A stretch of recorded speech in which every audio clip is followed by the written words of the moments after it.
Good evening. Welcome to the Salem Area Mass Transit District Board of Directors meeting for November. We are meeting here at Courthouse Square in downtown Salem, Oregon, and I'll go ahead and call this meeting to order. I will, Ms. Galeazzi will note the attendance. Thank you. And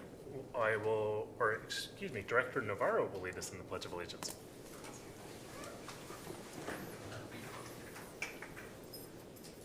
I pledge allegiance to the flag of the United States of America and to the republic for which it stands, one nation, under God, indivisible, with liberty and justice for all.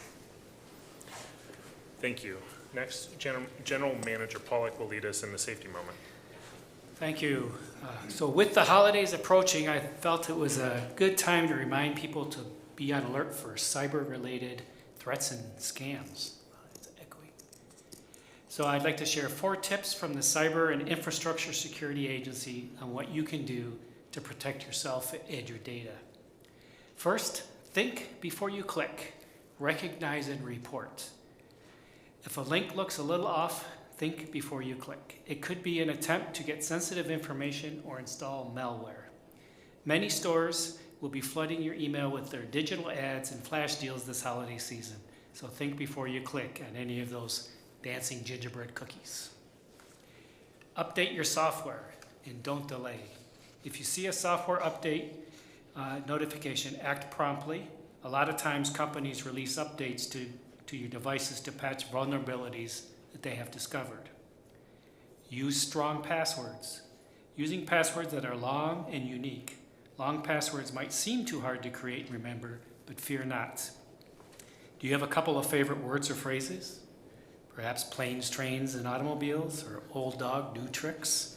Using a phrase password strategy, you could easily create a variety of long passwords. And as you know, Cherriots requires a 16-character password. You should consider applying a similar policy outside of work or on your board duties to protect your personal information. And the last, enable multi-factor authentication. You need more than a password to protect your online accounts, and enabling multi-factor authentication makes you significantly less likely to get hacked. If your bank, social media, online shopping, stores offer MFA, sign up. It could be what saves your account from being compromised. So on behalf of the Cherriots IT team, we want to thank you all for being mindful of cybersecurity threats and doing your part in keeping the Cherriots network safe. And that concludes my safety moments. Thank you, General Manager Pollack. Next, we'll go ahead and proceed to the announcements portion of our agenda. And first, I'd like to note for the record that just prior to this board meeting, we held a celebration in honor of our board secretary, Linda Galeazzi, who is retiring before our next board meeting. And so I wanted to recognize her for her many years of service. So thank you, Linda.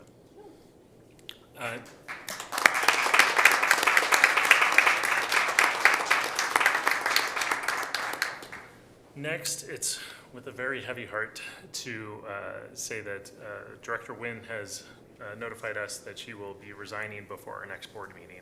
She's moving outside of the service district, so she will have to resign. And I want to say a few words, and then I'll ask you to stand up. We'll maybe pose for a picture here, but for now, I'd like to be close to the mic. It has been a pleasure and an honor to serve with you. We both joined the board at the same time, and my takeaway from serving with you these years is that you are a refreshing, calm voice of reason. There were many thorny issues that we would be discussing, and many of us would be battling back and forth on something, and then she would just very quietly raise her hand and then either pose the right question or make the right comment that would just cut through it and simplify everything. So thank you very much for all of those nuggets of wisdom. And the other thing that has impressed me about you is that your lodestar was always customer service. You were always focused on the customer, the rider, and that was manifest in you championing all of the equity efforts that we've engaged in these past few years. When it was time for me to appoint someone to lead the equity efforts, you were the obvious choice, and you served in that capacity wonderfully, what we have adopted and what staff are now executing on, in no small part, is due to your efforts. So thank you for that. So let's maybe pose for a picture, and then I'd like to invite other board members to, well, first you to make some comments, but then other board members to chime in if they'd like to.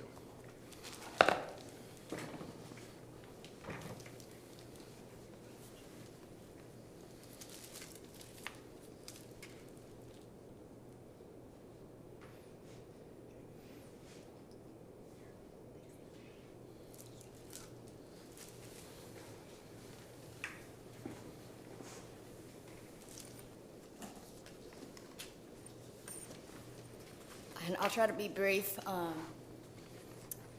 I do want to appreciate that's very generous words from President Davidson, but when I saw that we were having a reception for Linda's retirement, I'm like, you know, no one's going to pack a room like Linda does, so I'm just going to hitch my wagon onto that.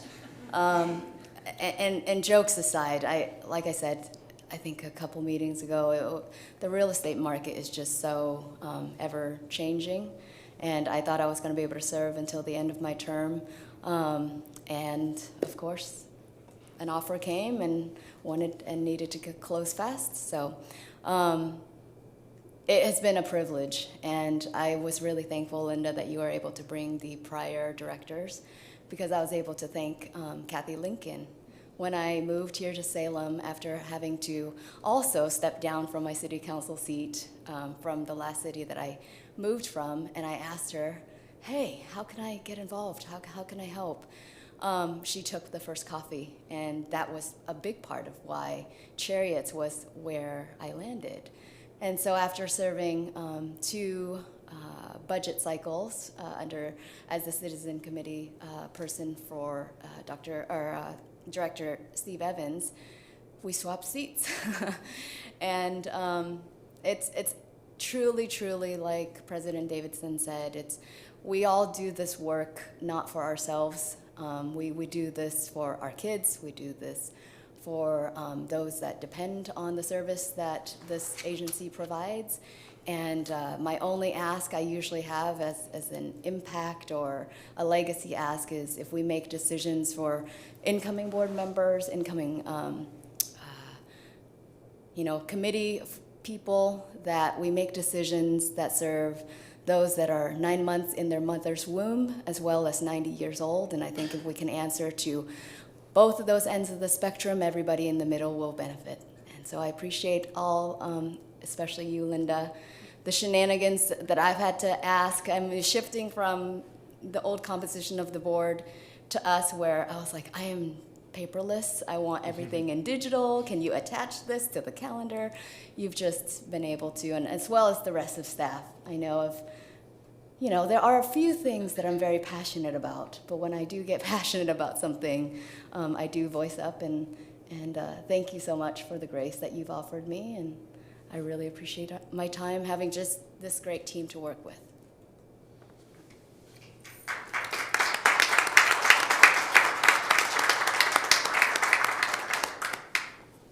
Thank you. Well, I invite other board members, if you'd like to say anything, you're welcome to. Director Carney, I'm going to put you on the spot. I know. Yep, hands up. How did you know? Just a hunch. Thank you, President Davidson. Can you guys hear me okay? Yeah. All right. First, Director Wynn, congratulations on your transition and your next steps. You will be very missed in this setting, but I know transitions are a time of growth. You have helped this board through a big transition and helped us grow. And I would think, I was listening to President Davidson's words, and all of them are true, but I think the way that I would characterize you really is as brave and fearless, virtue-driven, principled, really guided by a deep sense of morality and justice. And I've learned so much from that. So thank you for sharing your wisdom with this group and with me. I have lost count of the number of times I have quoted you in other settings. And you have brought such a sense of financial responsibility to conversations that I felt over my head in. So thank you also for that. You've really been a true inspiration to me, and I think I could probably speak for us all when I say that. So thank you so much for your service, and we'll miss you, but I know it's not the end of knowing you. So best luck. Thank you, Director Carney. Well, thankfully, we still have the rest of this meeting. So we may have just put you on a pedestal, so please don't fall off of it just yet, okay?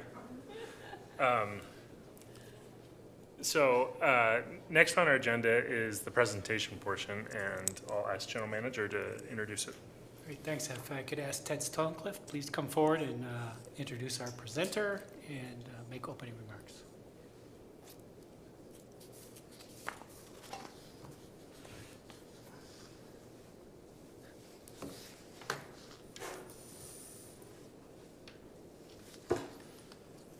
Good evening, President Davidson. Can you hear me? Do I need to No. push this button? Yes, please. Green light is on. Okay, good. Okay. Good evening, President Davidson and members of the board. I'm here to introduce our consultant, Jamie Dempster from Jacobs, who we've been working with for the last 14 or 15 months on the long-range transit plan. And we have been successful in many rounds of public outreach with the public, internal staff, and external stakeholders. We believe that transparency in the planning process is very important, and we were very successful, including historically marginalized and disadvantaged communities. We consulted to develop the document. We're happy to say that the outreach performed a little bit of feedback there. The outreach performed was a large factor in the development of the document, and Jamie is here today to give you a presentation. So without further ado, we'll hear his presentation, and then we'll take questions and comments afterwards. So, Jamie. Yes, indeed. Great, thank you all. Good evening, and thanks for inviting me to present on the long-range transit plan. It's a pleasure to be back. In the presentation, we'll provide an overview of the plan, present each of the sections in there, invite your comments and questions as we go, and also at the end if you are holding them there. It's exciting to be at this stage of the project, the last month for this, and we hope we've captured Cherriots' strategies to meet future opportunities head on and keep providing excellent service and mobility options for people around the region. There we go. So the long-range transit plan is divided or organized into 4 sections. The first section, what is the long-range transit plan, describes the plan and what it's for. Second section, who we serve, includes the existing conditions and trends to set the stage. The next section, future services, describes the strategies to implement the Cherriots vision.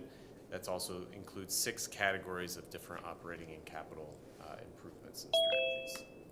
The last section, implementation, provides considerations and resources for future strategies.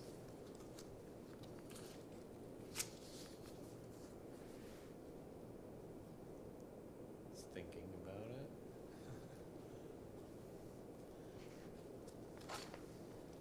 Are you controlling the now? There we go. Okay. First section, what is the long-range transit plan?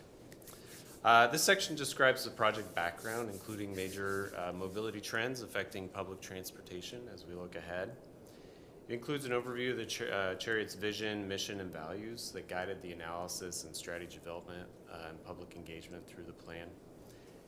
And describes public engagement activities we undertook over the past year and how the plan supports regional coordination and planning. Maybe we'll just say next slide. Oh, that works. There it goes. Talk a bit about the public engagement process. The long-range plan was delivered in 2 main phases, just as a reminder. The first phase was last winter, December and January. The purpose was to collect feedback about people's transportation needs and how they use public transportation or don't use public transportation. The second phase was just this last summer. The focus was to get feedback from people about strategies that we had proposed to meet the future needs. Each of the phases included a mix of outreach activities, including surveys, through an online open house platform and also available on paper. Also included presentations and tabling, meeting people where they were in the community, and providing information and links to things like the online open house through posters, social media, and email to encourage participation. I wanted to highlight some of the themes we heard through public engagement. And these were used to help us shape strategies to meet these needs for the future. They're woven throughout the plan's messages. And so these include increased service frequency on existing routes to improve speed and reliability, one of the most common things we heard through the plan. Also maintaining affordability, requests for education and outreach about Cherriots and services so people can continue to get good access to this and use the service. And this included needs for diverse media approaches and providing information in multiple languages to increase the message and the reach to everyone in the community. There were people talked about adopting and developing technology to improve service and adapt to new conditions, so looking ahead long term. Also offering flexible transit where a fixed route might not work well, including discussion about van pools for shared rides. And people are looking also for first last mile service to get to their bus stops. This means good sidewalks, good connections, bike lanes, and other shared modes like bike share or ride hailing. So a lot of ideas there for the future. And people are using paratransit or helping people use paratransit identified the need for more flexibility with that system, such as same-day rides and adjustments to that. And in rural areas, people stress the need for reliable service to connect them to their communities. Good.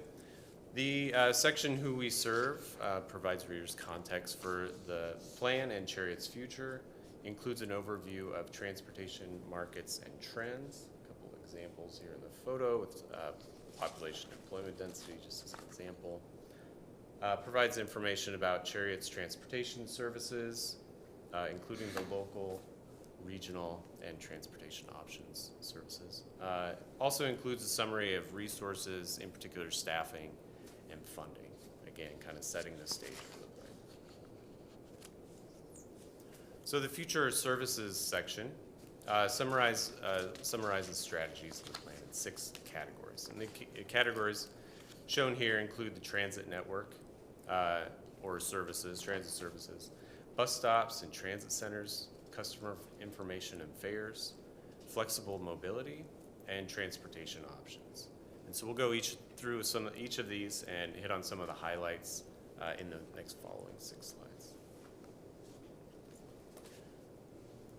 The first on the transit network, strategies here include increased service frequency. Again, one of the highest priority pieces of information we heard in the feedback from survey respondents and others in both this project and through other Cherriots data collection and surveys. Strategies here around transit corridor improvements to make speed and reliability improvements across the network, including right-of-way enhancements along the core network. So we have a bit there. And then expanding service areas both in Cherriots local and on the regional system. Bus stops and transit centers include strategies that include creating and communicating bus stops guidelines to improve partnerships with local communities. Also descriptions and information about different bus stop types, including standard stops, what we've described as super stops, that provide additional amenities and space, and then mobility hubs offering even more. So these are kind of tiered, of course, including pickup drop-off areas and these sorts of features. And then transit centers offering the highest level of amenities and facilities such as you have today. Next section, customer information and fares. Strategies here include finishing up the initial e-fare implementation and then continuing to develop and find enhancements in and expanding this system where it's appropriate. Continuing to offer equitable and inclusive fare products and trip planning services as tools to enhance the customer experience. Also using the e-fare technology to make paying for trips more seamless between Chariot services and also with neighboring transit agencies. And then continuing to find new ways to use software and data products as they're developed to continue to inform operations, improve efficiencies, improve experience. Flexible mobility strategies include finding opportunities for first last mile connections to Cherriots bus stops and other hubs by offering services like demand response, transit, ride-hailing partnerships, van pools, and bike share. So we include those. Also provide mention of including some clear standards as these are continuing to, new services may emerge and new areas or needs may emerge. Developing clear standards on how and where these services would be offered. Also some strategies around expanding bike capacity at stops and on buses, and integrating shared mobility options into the e-fare system I just mentioned for ease of use. The transportation options section includes strategies on incorporating changes to the state's employee commute options program and changes to state planning rules, so making sure those emerging trends are incorporated. Moving forward, expanding marketing for the system, in particular near transit centers, to encourage people to use transit or walk or roll to their destinations. Strategy on flexibly growing the van pool program to serve new areas. Some we heard mentioned were manufacturing centers and agricultural areas, so continue to expand that for transit connections. Strategies on growing the group pass program to include more and adapt to new travel needs, and ensuring Cherriots' near and long-term plans are aligned with regional climate action plans and vice versa, so continuing that coordination there. Next one, vehicles. Strategies here include continuing the zero emissions path Cherriots is on with its vehicles now, and expanding this electric investments and other zero emissions service vehicles as they come available. Supporting this initiative for zero emissions vehicles with training and support for Cherriots maintenance and transportation staff that are working with this new technologies. Expanding the capacity for zero emissions buses with depot-based and on-route charging infrastructure. And then as the opportunities emerge, looking into zero emissions strategies for other services such as paratransit, demand response. Good. So next steps, and then open it up to questions and comments. Next steps in the plan will be collecting comments here, and we're looking for the board to provide their comments by next Wednesday on the 23rd, if possible. We've also been collecting comments and edits from SCAT's Policy Committee, our project's Technical Advisory Committee, which includes cities, representatives from cities, counties, and other organizations, and then the Cherriots Citizens Advisory Committee. So then we'll be wrapping up the edits to the plan and bringing the final plan back to the board for adoption at the December board meeting. So that concludes I'll leave this here, maybe it's good information. That concludes my presentation on that, so I'd like to invite any comments, questions directors may have. Any questions or comments? Director Carney. You are muted. Now Yep. am I not muted? We can hear you now. It's the same thing as it was the last board meeting. I apologize. And I really hope to attend one of these in person sometime very soon because this remote access is getting a little old. First, thank you for this great presentation and this great draft, and for the opportunity for your time to provide comments on the draft. And I assume you're just going to maybe take an email, or you want to mark up if you have any suggestions on how to provide the comments in a way that would be most useful. That would be helpful.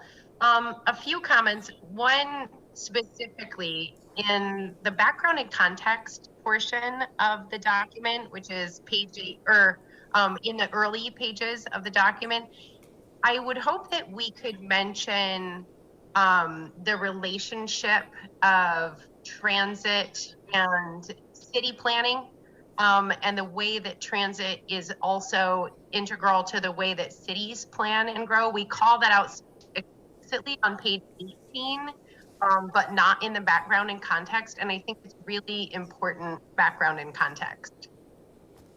And then I have a lot of specific comments, but I will deliver them in writing. But germane to the presentation we just saw, we had a mention of marketing to customers. And one thing that I think, studies have shown is that like changing your behavior to ride transit instead of using another option, and that's a habit change. And habit changes tend to take place at times when people are going through multiple changes at once. And so I think those points of transition are something for us to be mindful of, whether it's working with realtors to make sure that when people purchase a new house, they know how close their closest stop is. Things like that. Maybe it's when somebody changes from middle school to high school, and we make that information more available and really invest some effort in capitalizing on those opportunities for people to more effectively and more permanently change habits. And then just a point of curiosity, why are we using high capacity transit instead of bus rapid transit when I feel like BRT is the more common turn of phrase? Good question. That's one we haven't talked about, but I think the phrasing, I feel like I need to take a look at my own assumptions. I feel like a lot of what I've been reading, and I think working with in different areas, and also here, there's the term we've been using is high capacity transit. It's a bit broader, and maybe with long range planning, it provides more avenues for as new technologies develop or as new service models may develop.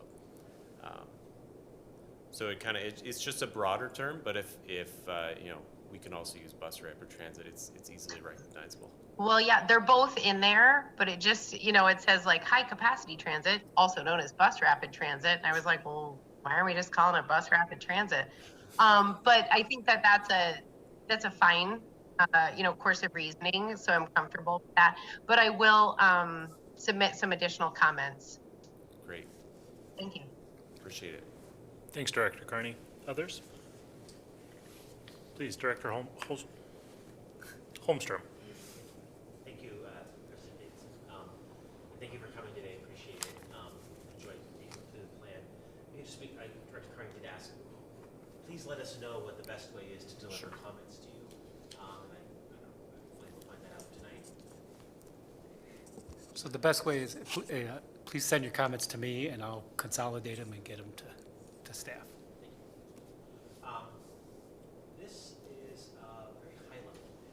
It's got a lot of concepts and everything that I think we might want to do is in there somewhere at a very high level, but it's not. It doesn't get into the details very much, and that's fine. I guess I want to know what the concept is as we go into the next few years for how is the district, how is the board going to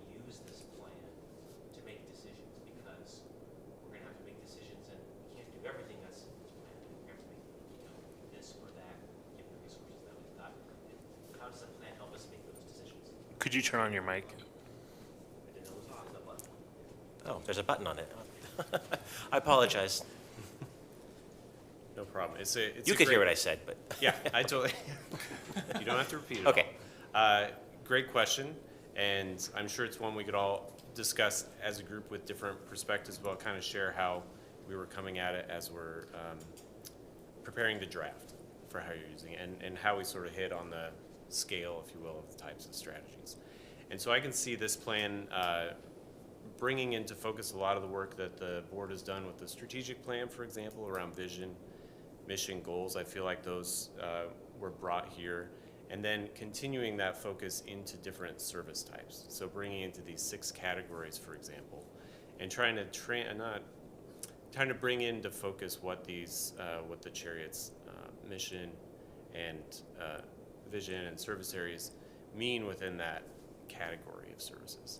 So we wanted to hit a level that would provide, here's the priorities, here's what we heard, here's what we think are trends and issues that are going to affect us and should be considered in the future, without pinning down a particular strategy that looks awesome today, but in 10 years doesn't quite match the community's needs or the technologies or the service models that are out there.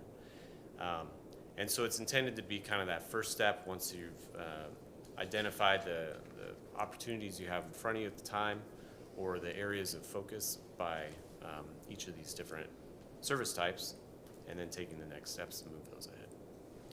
If I could just add a little bit.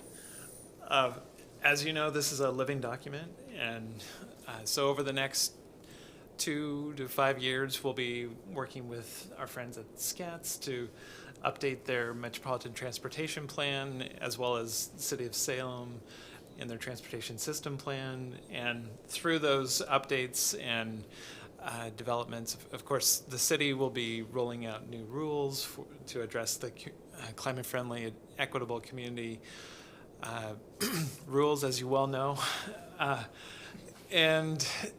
So through that process, we will be getting more detailed in these in these strategies. So also we have a financial forecast that is being worked on currently, and that will be worked into the document in the next 1 or 2 years. So hopefully that helps.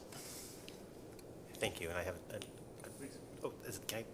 Thank you, yeah, thank you. So that kind of leads into my next point here, which is, and the document alludes to this, in 2026, potentially our revenue picture is going to shift pretty significantly, and it kind of throws out an example of kind of that order of magnitude, at least, in there. It's not exactly, I don't think, apples to apples in there, but I saw it in one place, and I didn't really see that throughout the document, that, you know, things could change there. For example, I will say, looking at the vehicles, it showed, like, you know, the vehicles are going to get more electrified, but it didn't show a difference in the number of vehicles that we're going to running. Well, another part of the document says we're going to start running, you know, more frequent services potentially. You're going to need more vehicles to run more frequent services. So that didn't really all get connected to me, and that's just like an example.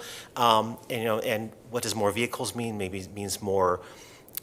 We need another facility or a larger facility for servicing and storing those vehicles. That's the kind of thing I just thought was missing. That's an example. I'm not trying to, you know, and I'll talk about that in my written comments as well. I don't know if you want to address that at all.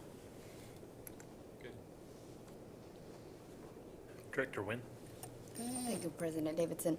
I just want to note, I was one of the squeaky wheels for engagement. Community outreach is so tough to do, especially if we were trying to bridge the linguistic divide, the digital divide, et cetera. So I want to just praise the staff for the extra work that you put in to casting a wide net. But I want to just uplift a very specific point here.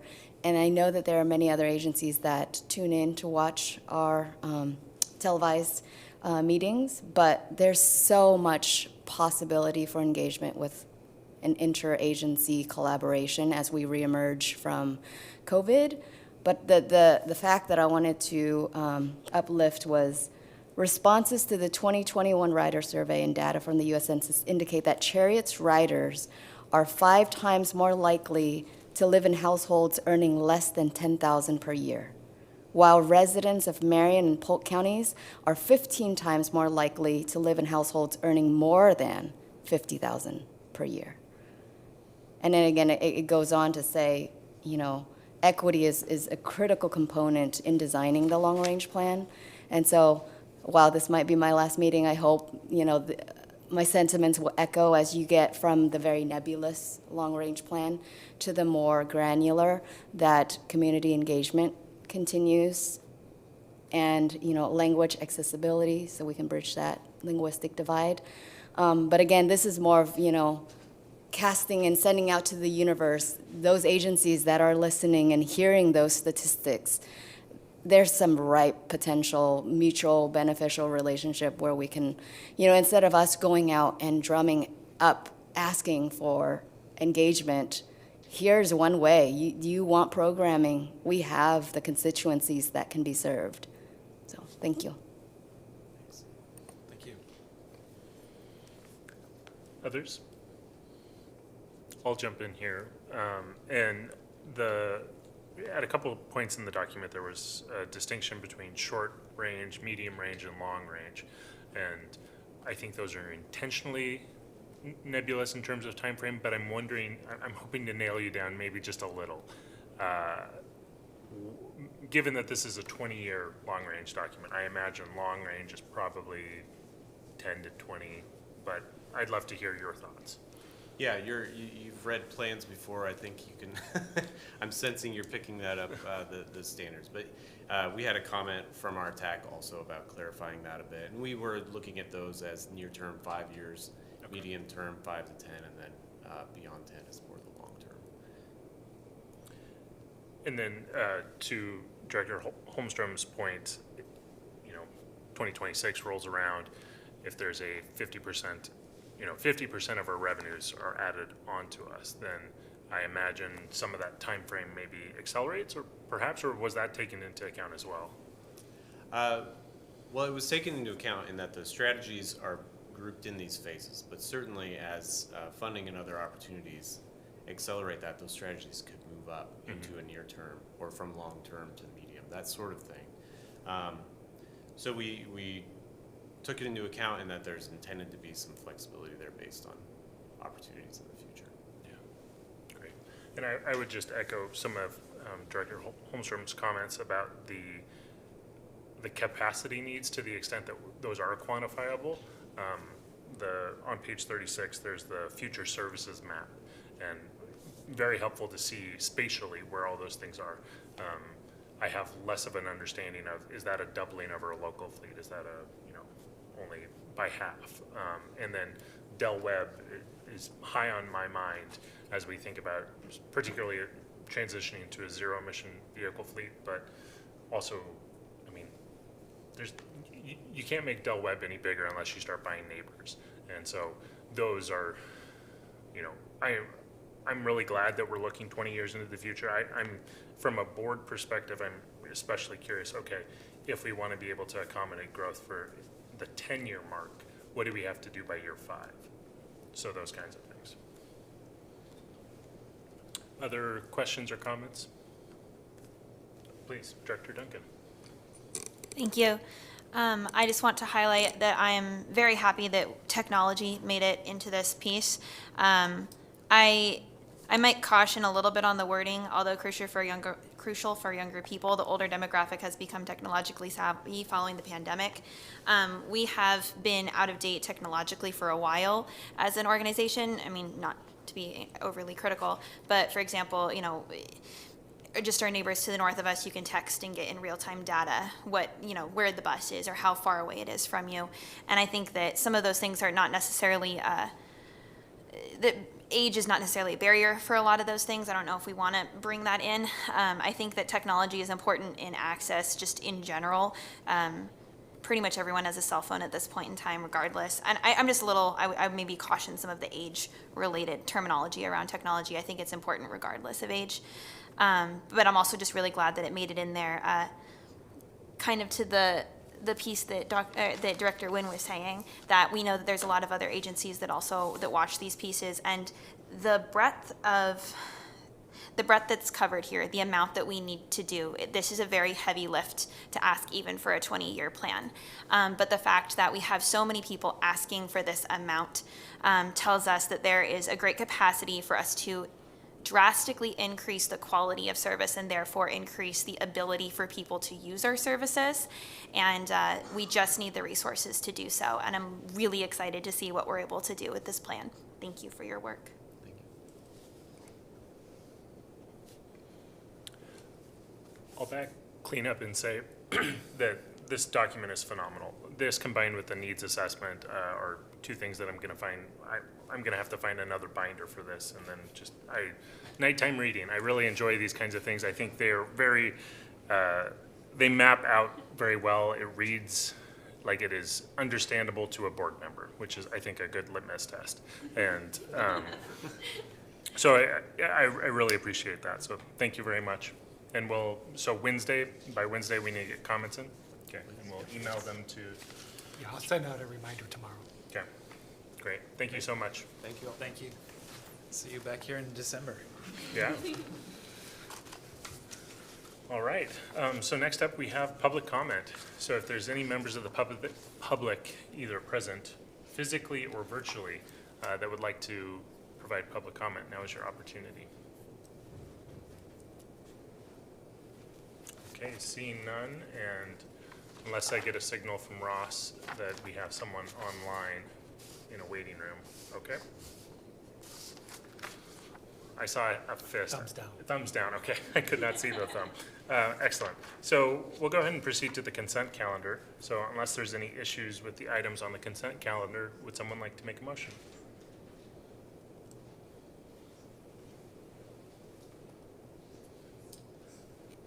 I move to approve the items on the consent calendar. Okay, we have a motion. Is there a second? I'll second. And a second. Any discussion on the motion? Seeing no discussion, all those in favor, please say aye. Aye. Aye.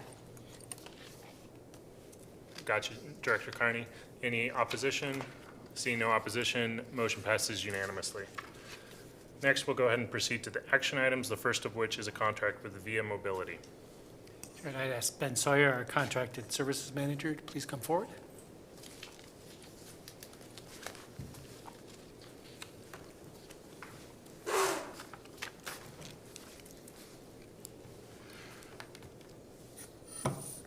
Good evening.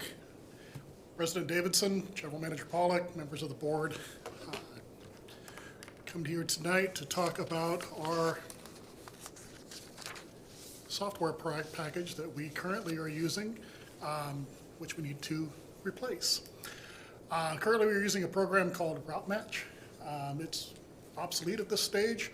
It hasn't been supported for quite some time, and actually isn't even an actual company anymore. It was acquired by Uber and then recently acquired by TripSpark.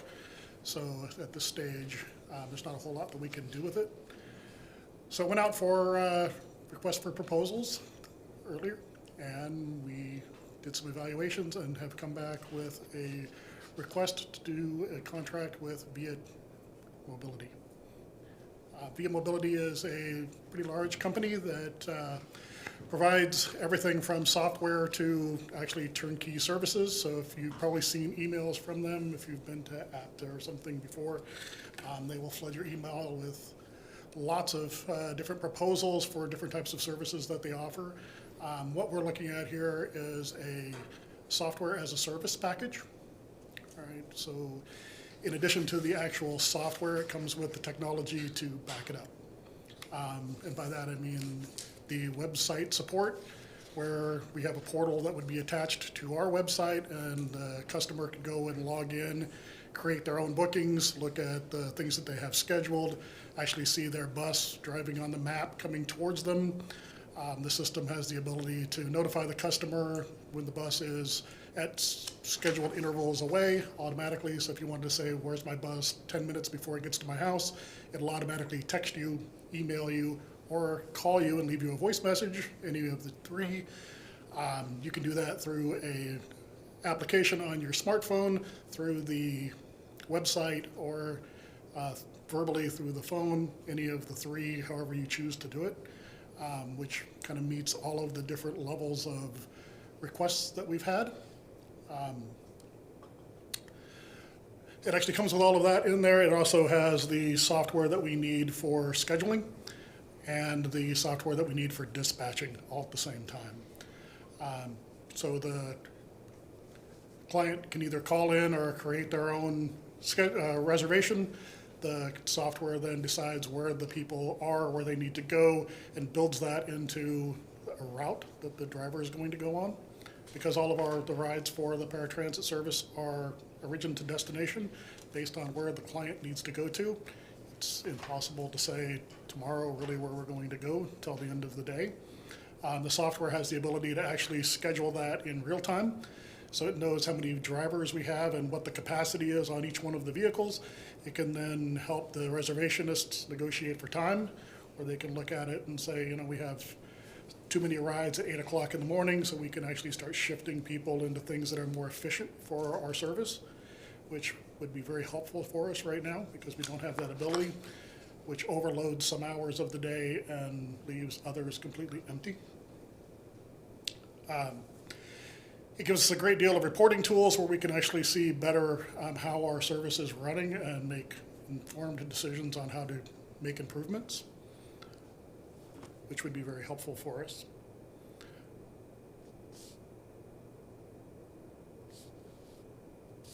With that, I'm open for questions. If anyone has any? Director Duncan. Thank you very much. I'm excited to hear a little bit more about it. So from a customer standpoint, for a user, being able to text and find out when your bus is coming to you, fantastic, we love that. Will that integrate with our payment app, or will this be two separate applications? So the payment app is a separate application, but it's already built into the software. One of the benefits of actually using VIA is that you buy the software, where we license the software from them, which gives us access to it's web-based, out there in the cloud somewhere, cloud-based, I guess is the correct term for it. And as they do upgrades or things like that, it's automatically given to every one of their customers. So the first person we're using UMO as our software, they wrote code in the back end to integrate those two things together. That automatically comes with our package. In January, we'll start using Mobility Direct for our eligibility process, where that's automatically built, it's already built into the software. So as soon as they type it into that program and hit the button, it will upload into the scheduling software, and the rider could immediately then schedule a ride. Instead of having to make multiple steps to all of these parts, it all is just integrated together. It has the ability, if somebody comes out tomorrow with something new and exciting and we get it before anyone else, they can write code that will add that in. It's an open source program, so it will integrate with anything that's created. But as soon as they integrate with one agency, it's automatically given to all of their other customers, which makes it a lot quicker and easier, and we don't have to come back and ask for additional funds because normally they charge for that. A lot of the software companies charge for it. It sounds fabulous. Thank you. Other questions or comments? Please, Director Navarro. Thank you, President Davidson. One question I had was, does the software work across all devices? You know, there's some software that will malfunction on iPhones or tablets. Is that an issue with this application? No, it currently is available. It will be available at the Apple Store or the Android Store, either or. And if anyone came up with something new or different, they would make it available there as well. This stuff will be Cherriots branded, so when you go to the store to buy it, it'll say Cherriots Lift application. However we decide to do that, we haven't really determined exactly what that is going to look like from a marketing perspective yet. But it will be Cherriots branded, so you'll be downloading something specifically for us. And then when you actually go onto the app or to the website, it'll have all of our name on it, not anyone else's, not Via's or anything like that. Awesome, thank you. As a follow-up to that, so obviously Cherriots Lift is kind of the use case in mind right now, but given that this is demand response technology, I'm envisioning other uses. Shop and Ride, for example, or you know, the West Salem Hills area, we could do a demand response kind of smaller vehicle or portions of South Salem as we launch the South Salem Mobility Hub. Could you Yes. talk about the scalability and how that might impact the cost figures that we see in your memo? It's all included, so Okay. whatever parts of the system that we decided to activate and use, we can. It does have the ability to do all of that and a whole lot more. They have integrated with microtransit all over the country already in bigger markets, so that would all be available to us, along with some expertise on how they set that up. That could probably be very useful to us. They do look at us as a partnership, so they're excited about getting on board with Cherriots and being able to actually help answer questions or anything else that we come up with for future development. They're very excited. The emails make that very clear to me. You mentioned that the software will help our reservationists. Does this change any of the staffing numbers that we need? Not initially. The way that our new contract is written with the reservationists being part of the transportation contract, what it will do, I believe, is allow the reservationists, if they're not busy making reservations, to do other things to support the transportation side of it. So the same people will continue to work there. They just may have some split responsibilities depending on what the call volumes look like. I think initially that people will continue to call in. We have a great relationship between our call center and our customers, and they will continue to call in just because they like having a friendly voice and talking to their person that they talk to on a sometimes daily basis multiple times for some of our customers. They will continue to call in and they will continue to get the same customer service representative and that same level of service. For the homes and for family or anyone else that's making a reservation for someone that doesn't have that relationship, they may decide to do the reservations on the application or through the website just because it's more convenient to not have to call somebody. But we have the ability to flex either direction. And then if they are short on actual work to do in the reservation center, then they can flex and do other administrative duties and things for the contractor that right now they don't have the ability to do because they're separate companies. Got it. Thank you. Director Nguyen. Thank you, President Davidson. I see here, and I appreciate having gone through an RFP process and having sat or served on a source selection committee, the painstaking work. I noticed that the scores came in quite slim there. My first question, or I guess my only question is, with it being so close, was there any factor in some of the SaaS agreements I get worried about because who owns the data? Because then ultimately, when you are then looking to make a change, you're kind of stuck. Can you address that concern for me? The data is completely and totally Cherriots and belongs to us, and we have complete control over that. Even though it is stored on the cloud, it's stored separately from anyone else's data, and we have complete control over that, to where if we did want to move to another company or something, they transfer.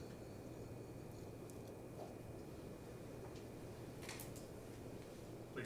Yeah, Director, President Davidson, thank you.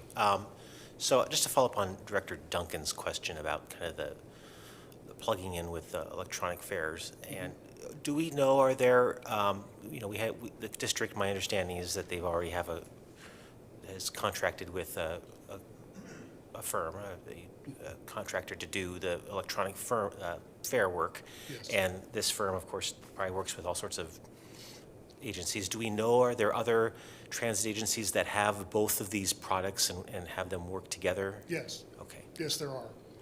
And paratransit it further complicates the process because of electronic fare. Like you think of it in the local service where there's a box at the front of the bus and the passenger walks up the stairs to get on the bus. That's where the box is for him to pay his fare. Many of our customers on the paratransit side are entering through a different door where they don't have access to the spot. So there's been a lot of questions so far on where you would place either the box. There's some other options for using like a handheld device with that. And then with our customers, some of them have a hard time with different types of media, depending on their level of disability. So there's a lot of different options that we can use and different ways you can go about it. They have worked with multiple agencies that have gone through this before, so we haven't got very deep into the weeds yet of exactly how we want to set it up, but there are multiple different ways that we can set it up, and they're prepared to do any of those for us. Thank you. Director Carney? Thank you, President Davidson. Can you guys hear me okay? Yes. We sure can. Thank you. I'm having a little trouble toggling between my packet and the meeting on the tiny screen that I have available to me in this setting.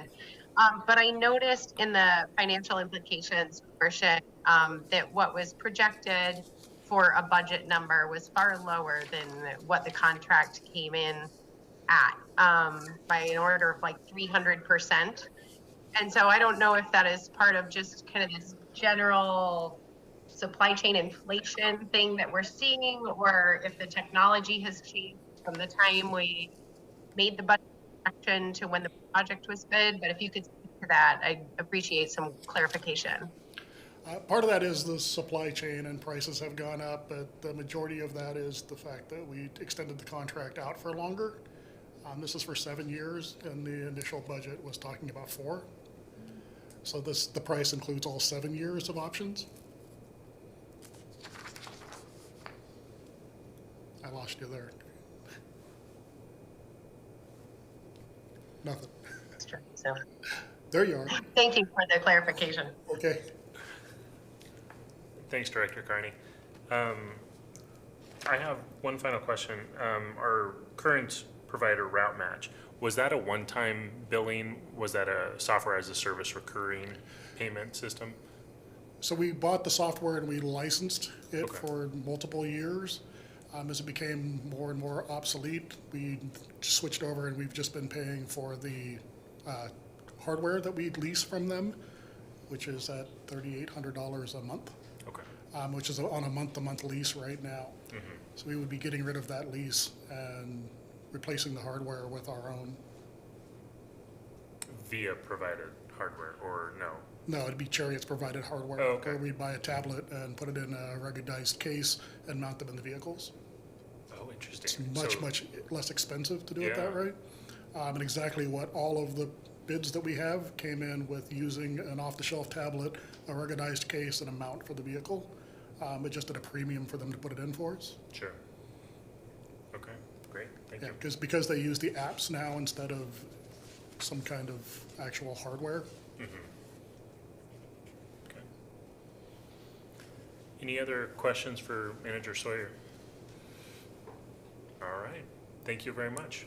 So before you go, though, let's actually take action on this action item. Who would like to make the motion?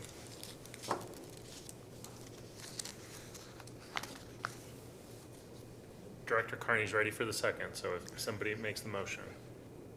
Oh, Director Carney, go for it. Pull it up. Oh, no, okay, somebody else. I have to toggle between my packet and the meeting. Director Carney, I got you.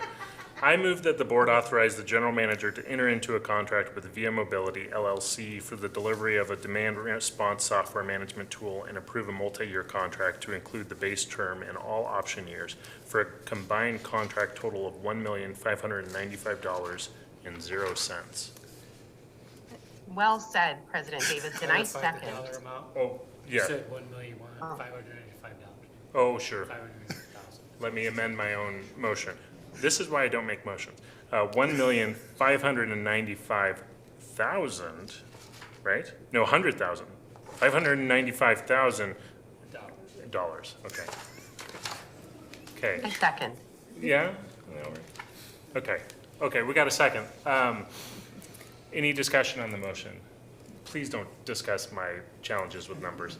Well, we've all shared this challenge, so I'm maybe saying that maybe going forward, if we could have them typed out in the board notes, that might help all of us. I know it sounds silly, but that's my point of discussion. Okay. And that's all. Thank you. No further discussion. All those in favor, please say aye. Aye. Aye. Any opposed? Seeing no opposed, motion passes unanimously. Thank you, Manager Sawyer. Thank you.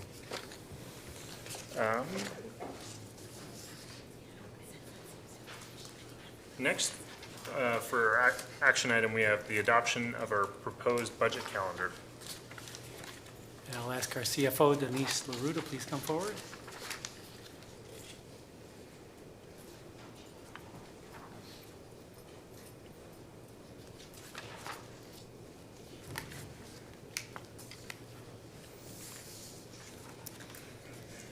Good evening, President Davidson and members of the board. At the October 27th board meeting, I presented for adoption the FY24 budget calendar for approval with two options. We are required to schedule 3 meetings for the budget committee, should 3 meetings be needed. Option A is for 3 meetings on Thursday evenings in May, spread over 3 weeks. Option B is for the 3 meetings on Tuesday, Wednesday, and Thursday, all of the same week. At the October 27th board meeting, the board requested staff to poll the citizen members to see which option they preferred. All 5 citizen members on the budget committee at the time of the poll preferred option B, or 3 consecutive days. Staff recommends that the board adopt the FY24 budget calendar and select either option A or option B. May I answer any questions? Any questions? Okay. Would someone like to make a motion so we can have discussion? I move that the board adopt the proposed FY 2023-2024 budget calendar by selecting option B. Option B. Okay. Any discussion on the motion? There's a second. Oh, we need a second, yeah. I'll second. Okay, second.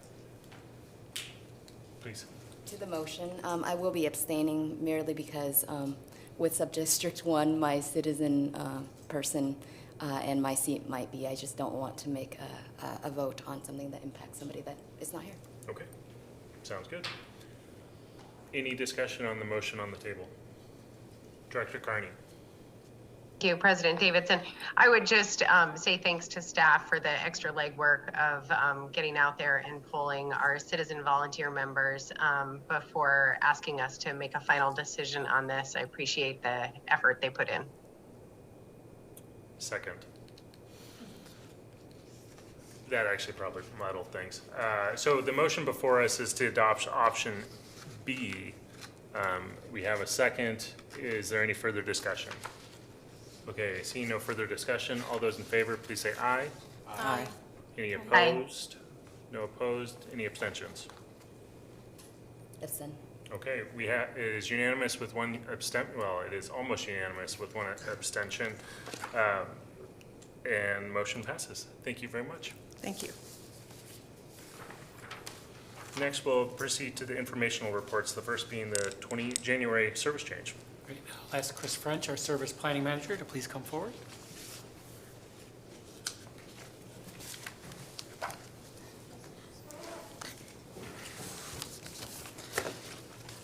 Good evening, President Davidson and members of the board. I'm here this evening to present the January service change. For the January service change, weekdays will remain at 93, or we are going to 93%. That's our current service that we have. Saturdays, Sundays will remain at 100% as they are.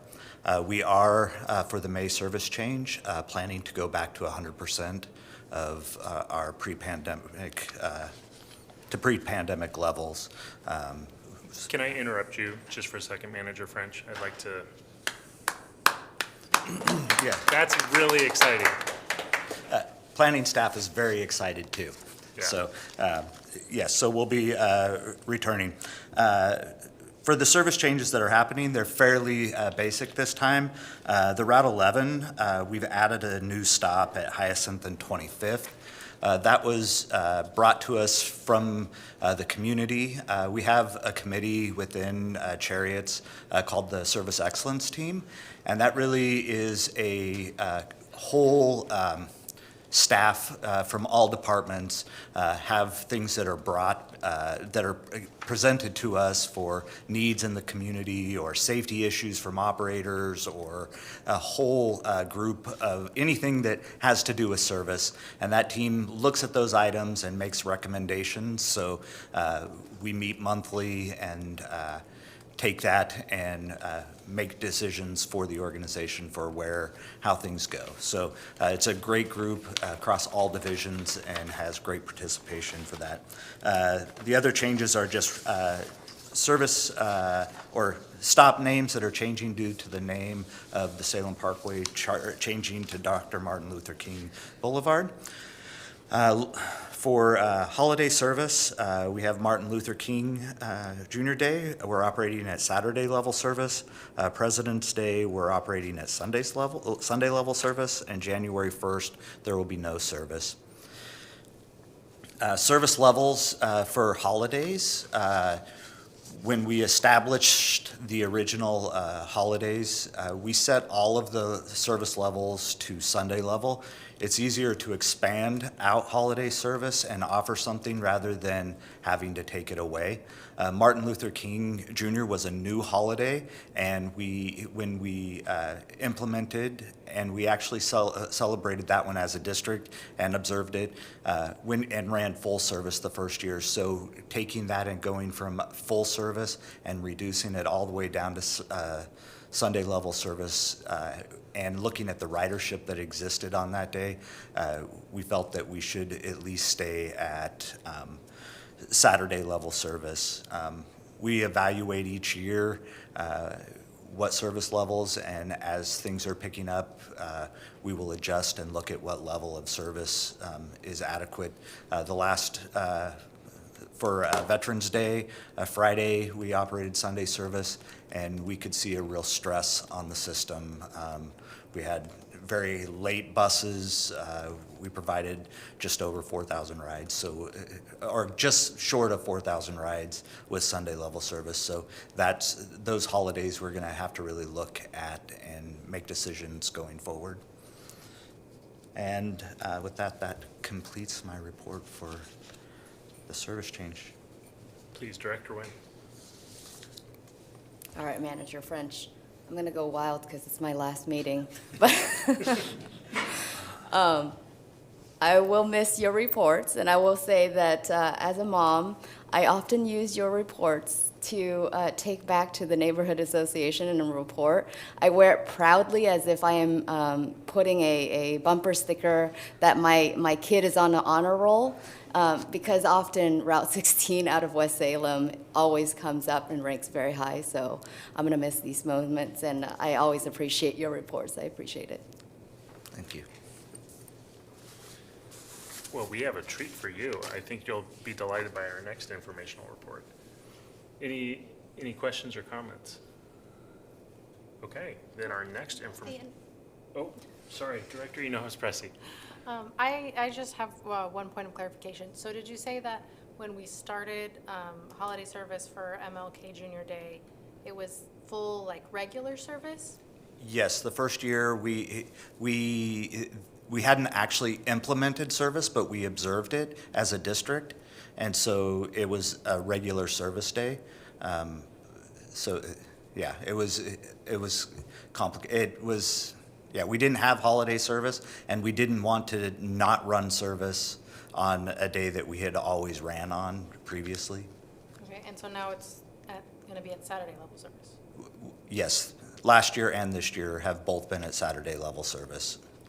So 3 years ago, we had full service on MLK Day. I'm just wondering about how we have had like an increase in ridership because of like our free youth fairs, and I'm pretty sure the kids are not in school during that time, so we might end up having to like go back to like full service, but I'd just be interested in seeing like how that plays out. Just a random comment.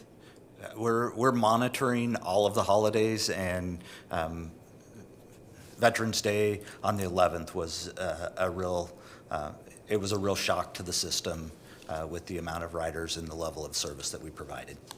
So we know that we're probably going to have to adjust those service levels, not just because of student ridership. Ridership is rebounding across all groups. Thank you. So on that holiday question, so I have a hunch that the cost to elevating it from either Saturday or Sunday service to full service is largely personnel.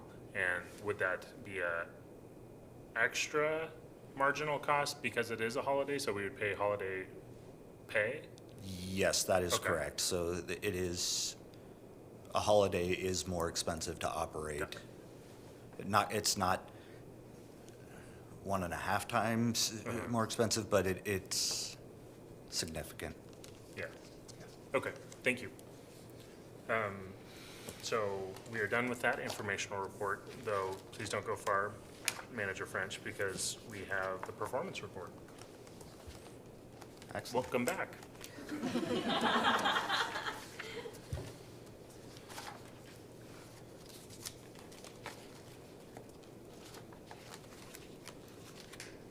So, yes, I'm back. I didn't touch that. So I'm here this evening to provide the FY23 Quarter 1 performance report. This covers July to September. First, we'll look at ridership totals. The system for weekday ridership year-to-date, we provided 563,349 rides across all services. On Saturdays, we provided 60,177 rides for Saturday year-to-date. On Sundays, we provided 33,367 rides. And year-to-date, we provided 656,890 rides across all services, which is definitely seeing that upward trend. Next, we'll look at ridership averages. So this chart looks at the last 3 months, comparing FY22 to FY23, and across all of the services, we're seeing that upward trend with September, partly because of the youth ridership, but making a big jump.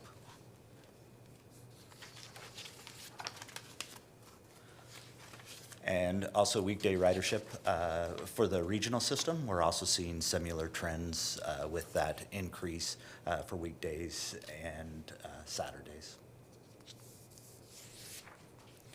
Next, we'll look at weekday rides per revenue hour. And this is definitely, if you have seen the previous ones, which all of us have, we're starting to see those rides per revenue hour coming up with the Route 21 reaching close to our 20 boardings per revenue hour. For weekday, for the coverage routes, the Route 16, that West Salem route has actually surpassed that 10 boardings per revenue hour at 12.1. For weekday rides per revenue hour, the Route 40X is the top performer, still slowly gaining momentum. The Route 80X we had 1 month of service in the quarter, so we've started that. The Route 1X has continued to see growth and saw growth in September even with the addition of the 80X. The 80X, just to give a little context, because they kind of go to the same places, but they have different purposes. The 1X is really that commute between Wilsonville and downtown Salem for commuters. The 80X, its focus is more around the I-5 corridor between Woodburn and Wilsonville and Woodburn and Salem, connecting connecting I-5 at the Woodburn interchange. And so they're really targeted towards different markets, or not different markets, but different groups, so that we wouldn't see them probably really competing with each other. People may use them to get to both places, but really that focus on the 80X is that Woodburn I-5 between the between the two cities. If I could, so are you, it sounds like the typical rider of the 80X is a Kaiser to Woodburn, not a Kaiser to Wilsonville, or a Wilsonville to Woodburn. It could be both, but the real, in designing the 80X, Woodburn did a lot of surveying of their community, and when we were working through the original STIF application, that was a need that was identified through some of Woodburn's work and our work, that the connection from Woodburn to Wilsonville and Woodburn to Salem was a missing link, and taking the 1X off at I-5 creates a trip that doesn't compete with the car. So you're adding 10 to 15 minutes getting off in Woodburn to get back on, and so this route was really focused on that market. It's not people. It's both directions, but its major hub is that Woodburn providing access up and down the I-5 corridor. Thank you.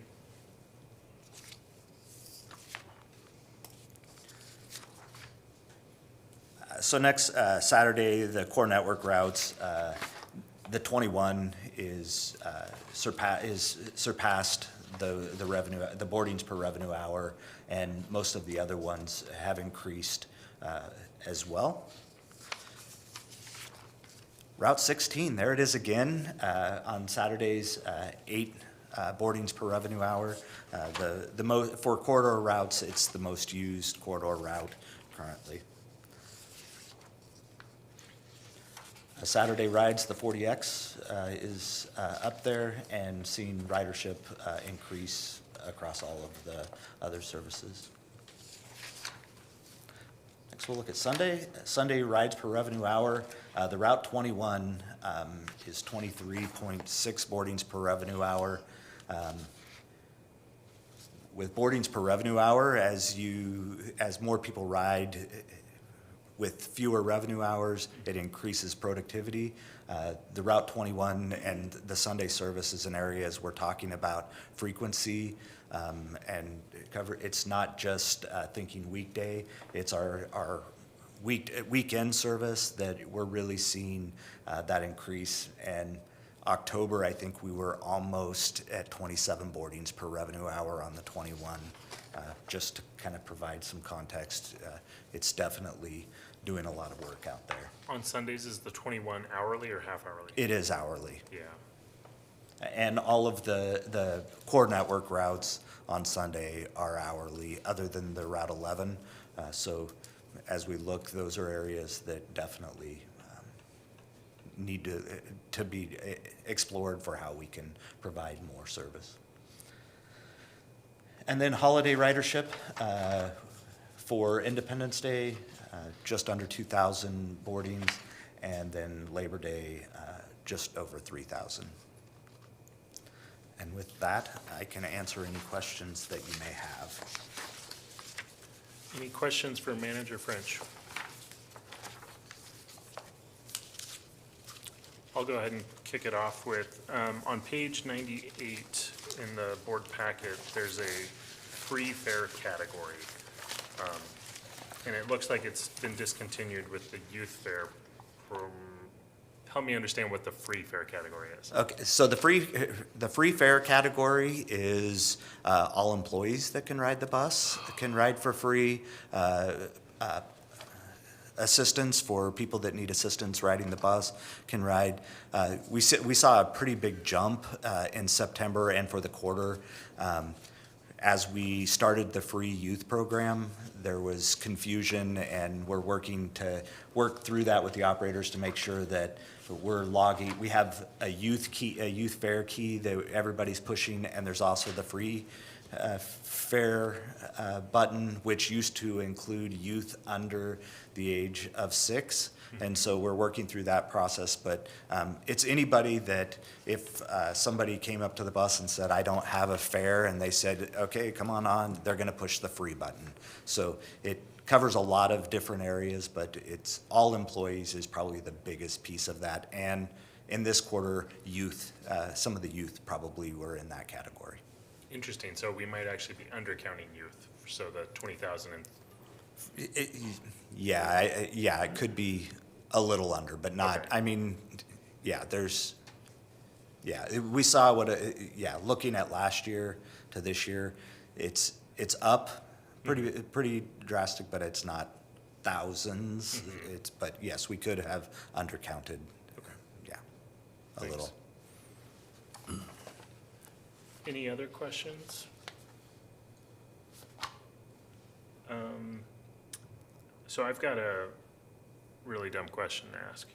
So revenue hours by day, I see that they change month to month. Help me understand how that could be, because we, on a weekday, for example, the buses run during the same hours, barring, So look month to month, but comparing year over year. So we've had a lot of fluctuation with going from 80% to 90%. Sure. So there's some of that. And then also, we have planned revenue hours, and then we have lost revenue hours where a bus is involved in an accident or it breaks down or lots of different things. That's not, that becomes lost time, and we report that. So dispatchers, when something happens, an accident or a mechanical failure, if we lose service along the route, we actually track that, and that would be subtracted out of them. So you're going to see some variance in the revenue hours per day or per month based on that. And also, as we do run cuts and adjust schedules, little tweaks here and there, it will adjust those revenue hours slightly. Got it. Or could. Thank you. And also, the number of days, sorry about that. And the number of days in a month That does will impact it, will okay. impact if we have 70 days or however many in the months for the quarter, and if there's less, then the numbers are going to vary based on that. Got it. Thank you. If there's no other questions, Manager French, thank you very much. If I could just give one please. more, the youth fair program, I just wanted to give a little bit of a update for October. We provided 67,961 youth rides, which was an 89.13% increase over October of last year. For the school year starting of the program, we've provided 189,986 rides, and that's a 78.16% increase over the previous years. So, exciting news. Very, thank you. Yes.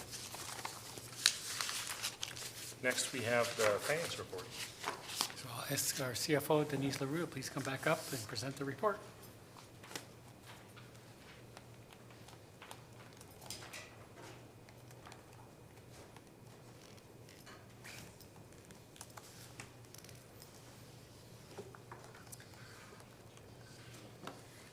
Good evening, President Davidson and members of the board. Tonight I am presenting the first quarter financial report for FY23. Next slide, please. In looking at all of these numbers, 25% means that we are right on budget because we are just one quarter into the year. And in total, the general fund revenues are at 10%. Our first quarter revenues are always quite low for a variety of reasons, one of which is that federal funding, for example, is only at $55,000, so it doesn't even show up on this chart, but we process drawdowns, and that is when we can record the revenue. The FTA TRAMS system, which is where we process these through, closes down beginning about the end of September through, this year it happened to be through October 31st. So therefore, we see a huge jump in our federal revenue in the second quarter when we can actually submit for those drawdowns.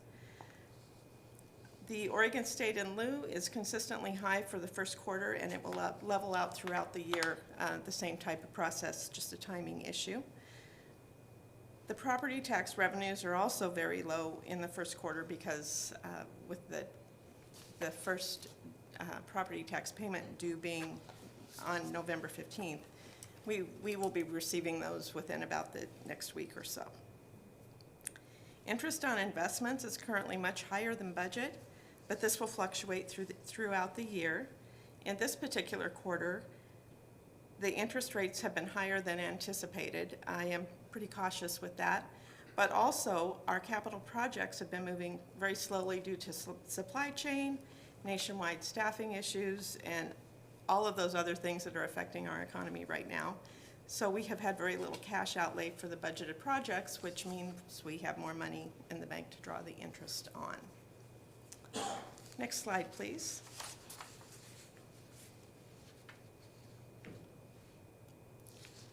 Total general fund expenses are at 22%, and they range from 16 to 25%. So everything is right on track with where it should be for the quarter. Next slide, please. For transportation program revenues, in total, we are at 13% of the budget. Again, we'll see the revenue pick up in the second quarter when we receive federal revenues after the drawdowns. Next slide, please. Expenses for transportation programs are in total at 15%, and this will begin to increase throughout the year. This is consistent with the previous years. Next slide, please. We don't have any revenue yet for capital projects, but this will change in the second quarter, again, when the drawdowns are received. As far as expenses, the Finance Division has spent 7% of their budgeted expenses on the Tyler Munis software implementation. The Technology and Program Management Division has spent 1% of their budget on the South Salem Transit Center. And the Operations Division has spent a small amount of their budget, $33,000, on the program data integration software. Next slide, please. May I answer any questions? Any questions for CFO LaRue?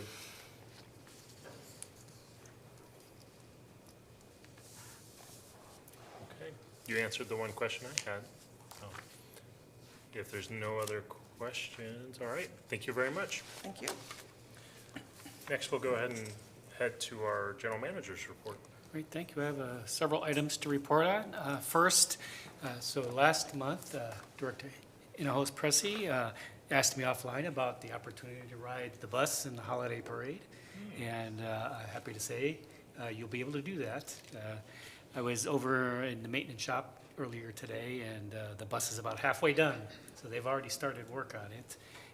And so I'll put out information on details, but it is on December 10th. It's the Kaiser Festival holiday parade. So look for our bus in the parade and a bunch of smiling and waving employees and their family members on the bus. So that is coming. Second, also, since we're on Kaiser, is since our last meeting, we have installed 5 new electric vehicle charging stations at Kaiser Transit Center. There are 5 level 2 OpConnect stations. They replaced the obsolete Blink charging stations that were installed in the original build. Just so you know, a level 2 station charges a fully discharged vehicle somewhere in 3 to 8 hours, which supports our model of driving your electric vehicle to Kaiser Transit Center, plugging it in, taking the bus to where you need to go, and then by the time you get back, it's charged and ready for you to head on your further journey. So if you're out there, check them out. They're up and running. Earlier today, we received several certificates of appreciation from Salem Kaiser Public Schools.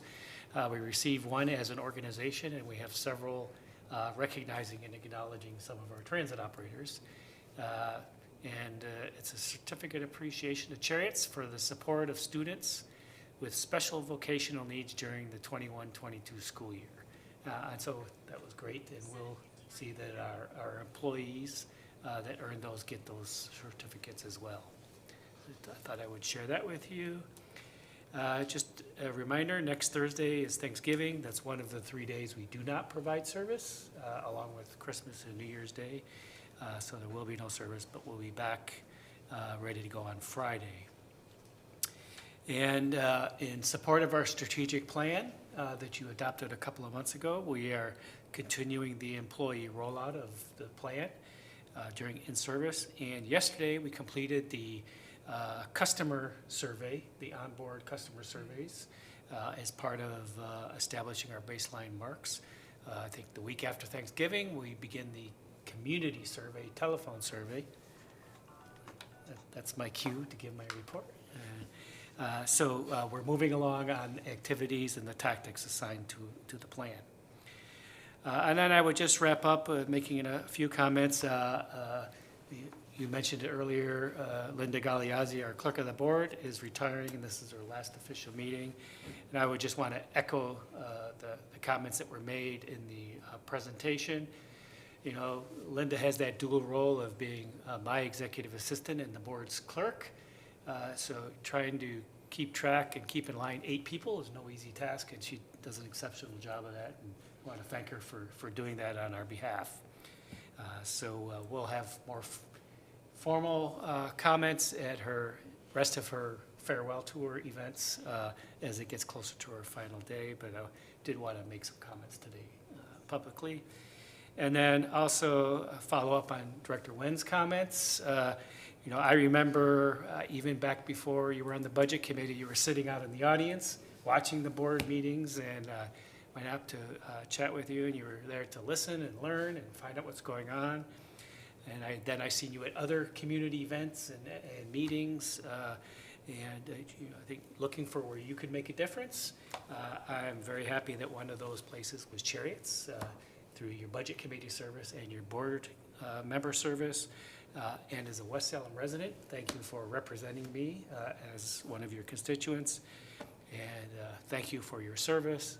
Thank you for your support of me as the general manager. And while you may not be living in the sub-district, you still live in our regional service area. So if the opportunity arises, we hope to see you on the bus. So thank you. Thank you, General Manager Pollock. Next, we'll proceed to the board member committee reports, and if it's okay with you, Director Nguyen, I'd like to have you go last. So Director Navarro, if I can put you on the spot and ask you to go first. Yeah, thank you, President Davidson. So this last month, I was able to participate in the Government Affairs Committee with the Kaiser Chamber. We got to hear from the incoming council members and some of the newer council members talk about what they were passionate about. And they all seemed in agreement about expanding their urban growth boundary in Kaiser to be able to accommodate the housing crisis that we're experiencing.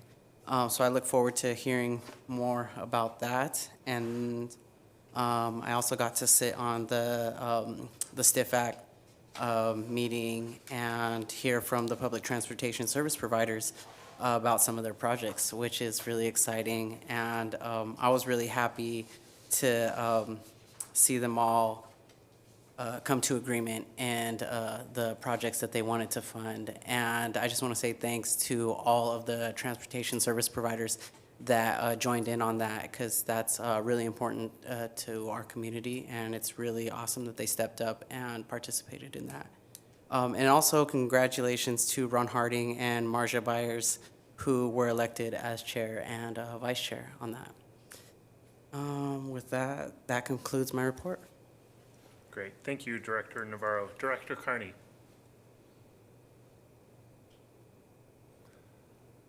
Not yet.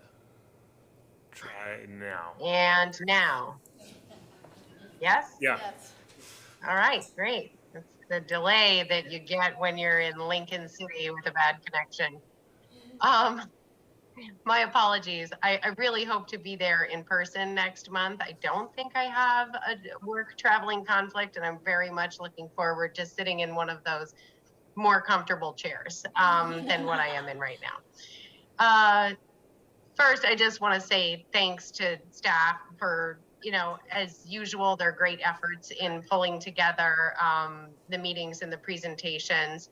And thanks to Alan for a good director's report, always inspiring. And I'm so sorry that I wasn't able to be there in person this evening, especially because I just love Linda and everything she has brought to the district. And I've had the opportunity to work with her person, and she's just a joy and a bright light and generous with her time and her spirit. And I will miss her deeply. But as I said, you know, in regard to Director Nguyen's transitions, it's a time of change and growth. And so I'm looking forward to seeing what's coming next. So this past month, because we're on a funny schedule this month with the holiday, SCATS, the Salem Kaiser Area Transportation Study Policy Committee, doesn't meet until next week on 11/22. And they're starting to move through the discussions of project selection using our new selection criteria and the weighting system that we've discussed, both in this meeting and extensively in those meetings. So I'm very interested to see how the process goes with these new adjustments. And also at our coming meeting, which is open to the public and it's over the lunch hour, should anyone choose to invest their lunch hour that way, the Cherriots will be giving a presentation on the long-range transit plan, which I know the policy committee is very much looking forward to. And so with that and my kind of weird echo on this end, I will conclude my report. Thank you. Thank you, Director Carney. Director Hinojosa-Pressey. I don't have much to report this month. I mean, the Citizens Advisory Committee meeting, it only meets quarterly. But I do want to take this moment and just say to Director Nguyen that I'm definitely going to miss having you here on the board. I remember, my first appointment here on the board was in the DEI committee with you. And you really, I feel like, helped kind of shepherd me into this role a little bit and really feel like more empowered in the work that I was doing. So I just really appreciate it. I'm definitely going to miss you. But, you will still be around. And you have 2 kiddos in the district, so I'll definitely see you around. And that's it for me. Thank you, Director Hinojosa-Pressey. I'm up next. We did not have MWACT and we did not have a regular COG meeting. However, I serve on the Council of Governments Legislative Committee and wanted to just pass along that there was a fair amount of discussion about the land conservation or DLCDs and OH. Let me spell them out. Okay, the Department of Land Conservation and Development and Oregon Housing Communities Services joint report on the housing needs analysis recommendation. This was a report to the legislature, and as is abundantly clear to all of us, Oregon and the Mid-Valley region are experiencing an acute housing crisis that will last for many years unless there's deliberate, decisive, and coordinated action to address this. And so it was at the COG, we talked a lot about this report and our role as a Council of Governments in addressing some of the issues identified there. I will say again what I've said in the past is that I think Cherriots can play a small role in helping alleviate some of the housing scarcity concerns. As I've said in the past, that when you look at the list of cost factors that contribute to housing price inflation, there are certain things that you just cannot eliminate. Plumbing, for example, if we were to eliminate plumbing, we would save on money. However, for a multitude of reasons, no less sanitary, we do not eliminate those requirements. And so there are some floors of minimum living standards that we have as a society set. However, parking and costs associated with mandating everyone purchase or have storage for personal automobiles is a very high cost because it creates scarcity in land. And so to the extent that we as a public transit provider can provide abundant and affordable service to the Salem-Kaiser region, we can allow for more families to be perhaps 1-car families, or for those that choose to be 0-car families. And as public policy and market incentives align, we'll see more housing built, and as a result, more affordable housing will be placed on the market. So that was a discussion point there. I think, lastly, in the long-range transit plan, there was a discussion on different types of group passes, and I think a group pass that a multifamily unit can purchase for its residents is one that would be wonderful to offer, especially working with local governments to, well, I guess this is all happening because of CFEC rulemaking, but instead of mandating parking, if there could be inducements to encourage local developers to instead offer bus passes to the residents. I think it would be a wonderful value add to not only the residents, but the community at large. Earlier in the month, Director Inohos Presi and we had a meeting. She was wearing her school board hat, but we had a meeting, General Manager Pollack, as well as Superintendent Perry, and then Jonah, I have forgotten Jonah's last name, Jonah Hansen from the district, Manager French, and then Suzanne West from the school district. We talked about the new Zero Youth Fair Pass and the successes there and how we as a transit district as well as a school district can work together. And I know that staff have met up since then and continued that conversation. I'm excited to see the Cherriots characters more out in the wild as part of an education campaign to help school children and school youth understand the differences between a school bus and a transit bus, for example. And so really excited by that. And then, I also, on behalf of the district, was able to attend PECUN's annual meeting, Piñeros Campesinos Unidos what's the U? Pineros y Campesinos Unidos del Noroeste. De Noroeste.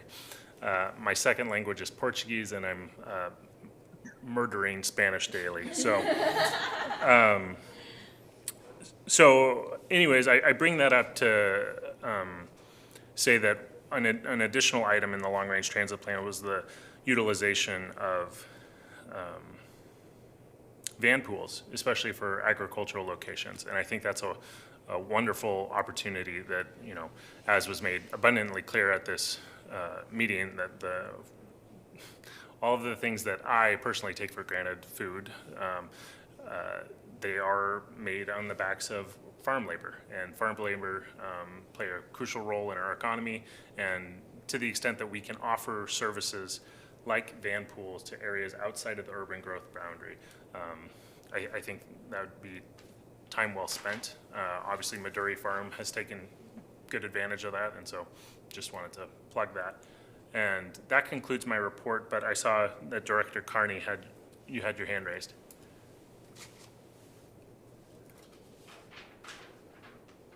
We can't hear you yet. Yeah. There we go. Yep, go ahead. Okay. Such a weird thing. I just wanted to say thank you for bringing up the Oregon Housing Needs Analysis Report, Leading with Production, that was released a couple weeks ago, or maybe 7 days ago, from DLCD and OHCS. As many of you know, I work for the Department of Land Conservation and Development, and I'm actually at a traveling commission meeting right now that's taking place in Lincoln City. And the report was discussed extensively by commission. And so I appreciate you also making the relationship between the climate friendly and equitable communities rules and these housing production needs, because the CFAC rules are so kind of like pointing at transportation and access. And so I think there is a real synergy there. And I'm glad you brought it up, because I think it is so important to the work we do and the work that we are doing and the possibilities that we have moving forward, especially within the city of Salem and kind of our larger area within the Mid-Willamette Valley. But I'm glad you could bring it up in a transit context, because I kind of feel weird being like, and in my other life at my job. So just thank you for paying attention to that, and please let me know if you need any more information. Okay, thank you. Yeah, in fact, the Council of Governments Legislative Committee, we submitted comments. So we do have one question, but I'll talk to you offline about that. And yes, I do read those 80-page reports that come out periodically. So thank you for writing those. Director Duncan. Thank you, President Davidson. I also do not have much to report at the moment. SCATS has not met. I was also able to attend the PECUN event. It was fantastic, and really touched on a lot of things and what's important and how important a lot of the work that we do is to a variety of communities. I want to touch on just for a second what we've seen with the youth fair passes and how much we've seen youth step up and use the programs we have. It really shows how much they are needed and how much youth will use the resources when available to them. Our neighbors to the north have a really cool program that has started by initiative that I have been viewing via social media. If you've not seen the bike bus in Portland, please look it up. It's amazing, and it really shows how youth, when given the opportunity and the resources, will happily utilize alternative methods of transportation, and it gives me a lot of hope for the future. So if you want a little good, happy something for yourself, look up the Portland bike bus. Yeah, and I just want to kind of like caveat in there that like I want to, my legacy, if I do anything else, is the fact that I was able, in conjunction with President Davidson, in, you know, making the free bus fare happen for youth. But I don't know, Director Duncan, if you want to be your legacy of the bike bus, because I really want to see that happen. Director Holmstrom. Thank you, President Davidson. I don't have much to add. I haven't been assigned any committees yet, and we talked a little bit before this meeting about that, so hopefully I'll get on one of those here pretty soon, so I'll have a little bit more to add in the future. But I do want to say very briefly, Linda, you know, I've only been on the board for, you know, a month or something like that, but I was on the budget committee for 13 years, and you know, that was obviously not as a big commitment, but you know, just fabulous job, and made us feel very, you know, part of the organization during all that time, even though we're only here for a couple meetings a year. So I really appreciated that and your help all along the way. Thank you very much. Thank you. I forgot one thing, so if it's okay, so the year is ending, and so typically in late December or early January, the legislative committee meets. And so previously, the appointed members were myself, Director Carney, and Director Navarro. And so I wanted to just confirm that that still works for both of you. And, okay, seeing head nods, excellent. In which case, we will work on convening a time to meet in either December or January, at which point we will come up with some recommendations, and then we'll bring them to the full board in January. So, okay. Director Nguyen. Thank you, President Davidson. I have not been as busy. Typically, I'm more used to being out in community events, but lately what I've found myself in is a lot of informationals because I don't like to vacate my seat without having done my due diligence of making sure that I set up the team for success. As you know, this is now a gubernatorial appointed board, and so I'll use my time today and just cast out into the universe if there's anybody watching, especially from Edgewater in the West Salem area. I learned from General Manager Pollux's partner that it is the greatest, most diverse socioeconomic in the whole region, city for sure, potentially region. And it does not take much. It takes a supportive spouse. And again, I want to acknowledge my partner in the crowd today, Jeff. It's not without a lot of sacrifices from the part of our family to keep the trains running on time at home, getting kids fed and into bed. But acknowledge that, but also say that this work is incredibly fulfilling. I think you don't even need to come from a transportation sector experience. You just need to have a heart of service and have the lived experience for knowing what it's like to just see how hard things are out there. Like I stated earlier, the statistics of the ridership of who finds Cherriots' service beneficial. So certainly there's going to be a process, but don't let the bureaucracy scare you. Please, reach out to me, reach out to any of the board members. It does not have to be a scary process. Your lived experience, your voice matters and is needed on this body. So, and that concludes my report. Thank you very much, Director Nguyen. With that, that concludes the items that we have today. I'd like to thank everyone who's participated, everyone that has made this meeting work, all the behind-the-scenes work, and thank you especially to the transit operators, the maintenance staff, and all those that make this all work. So with that, I'd like to dedicate this meeting to both Ms. Galeazzi and Director Nguyen. We're adjourned.